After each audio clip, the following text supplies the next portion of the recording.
Assalamualaikum warahmatullahi wabarakatuh. Perkenal lagi, Asma Abdina Ana Nuria Malatu Soleha dari IPS 2 SMA Nazatul Tulab. Abdina dari Sorbaja. Semangken Abdina ngelakoni tugas memeriksa aki suka duka ring sepo saya membentuk Abdina. Assalamualaikum Mas.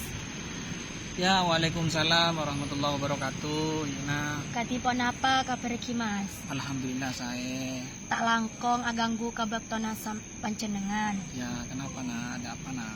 Nikah, kiai nikah, Mm-hmm. bareng tugas, Tugas apa?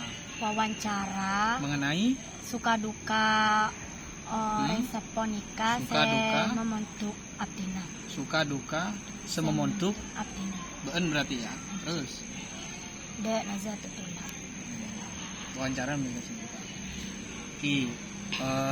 mengenai lambe beun na sebelum sekolah nang prace nikah beun ya sampean banyak apa ya, mulai dari PAUD ya sampai sekarang di SMA Nazatul Tulab banyak ya. Jadi sampean dua lambe sebelum montuk memang awalnya lakara terus sakino sorbeja sebelum nang Nazatul Tulab. Jadi cuman saya sendiri sebagai kakak sendiri itu memberatkan karena pertama anak nikah tak bisa ngaji, kurang fasih dalam bahasa Arab. Tonton kan yang Madura kan harus tahu ngaji, mungkin sekolah bisa, sehingga saya rempuk sarang orang tua bisa bagaimana adik-adik saya juga bisa berpendidikan dalam madrasah, setidaknya bisa baca Al-Quran. Sehingga pendidikan dari awal PAUD ketika kan, terus ke SDI, terus mondok kan, pernah mondok di At-Tanwir Sampang dari kelas 1 sampai kelas 3 tahun sebelum dinata. Jadi anak nikah memang dipantau sebelum masuk ke Nazatul Tulab kan, ya suka orang tua nikah lebihnya aslinya. Keinginan orang tua itu banyak, pengen anak nikah bisa ngaji nah.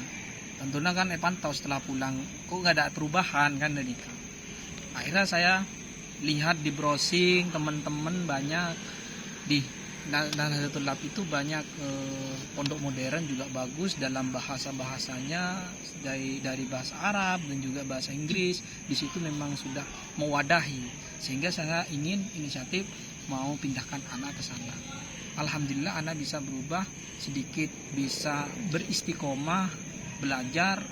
Tentunya orang tua ini senang, orang Madura senang saya pertama istiqomah belajar dan bisa mengaji. Kalau dulu nggak bisa ngaji, itu yang khawatirkan orang tua, dukanya orang tua itu. Yang penting anak nikah istiqomah.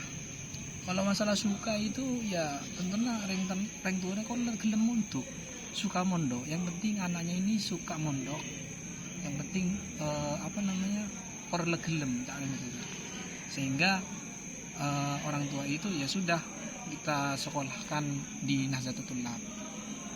Kalau bermasalah duka, orang tua duka karena khawatir kan nggak pernah mondok, apalagi sudah berpindah ke pondok ini terpinter anak-anaknya, sehingga bukan milih sebenarnya, cuman kapasitas anak ini harus benar-benar, karena saya sendiri kakaknya itu tahu karakternya seperti apa, sehingga saya pindahkan ke sana biar ada gemblengan, biar tahu bahwa pendidikan sebenarnya itu seperti ini, sehingga sampai anak Nuria masuk ke Nazatul Tulab itu benar-benar difokuskan dalam bahasanya, bisa belajar Al-Quran. Kalau dulu memang bukan menjelekkan pondoknya, tetapi kurang gemblengan dari para ustadz atau ustadzah atau yang lain. Alhamdulillah, kalau masalah duka ini nggak bisa dibicarakan sebenarnya, banyak ya dari problematika di keluarga. Yang pertama tentunya kalau ya namanya Madura biasa nak kalau nggak sanggup nak asal yang penting bisa isare PC kan, yang penting bisa dicari uangnya, yang penting bisa dicari uangnya gitu. Yang penting anak ini semangat. Kalau anak ini semangat, rezeki kan biasanya mengalir kan gitu. Yang penting ada rezeki anak kan seperti itu. Yang kedua, kadang orang itu khawatirnya apa? Khawatirnya itu kadang ngakan apa tangan anak itu kan deh ya. Jadi khawatirnya orang tua itu dukanya biasanya makan ini barang atau sebagainya itu. Saya bilang ke mama orang tua gak usah dipikirin, kita doakan semoga anak istiqomah belajar dan giat selalu. Intinya apa yang ada di pondok diistiqomahkan, bilang seperti itu. Yang penting anak ketika nelpon minta ini ya kita kewajibannya sesuai dengan di pondok, misalnya bayar bulanan, biaya ini ya sudah kita lakukan, itu memang sudah waktunya. Itu masalah duka kadang kita pikirkan bersama, cuman yang penting poin penting dari orang tua atau saya selaku kakaknya itu anak, yang penting anak ini semangat belajar. Untuk masalah finansial ekonomi itu ya sudah jangan dipikirkan, karena ini hak kewajiban mondok bagaimana anak ini terdidik dengan baik. Mungkin seperti itu dah saya. Sekarang Kimas Terus Kak Doktona. sudah ya.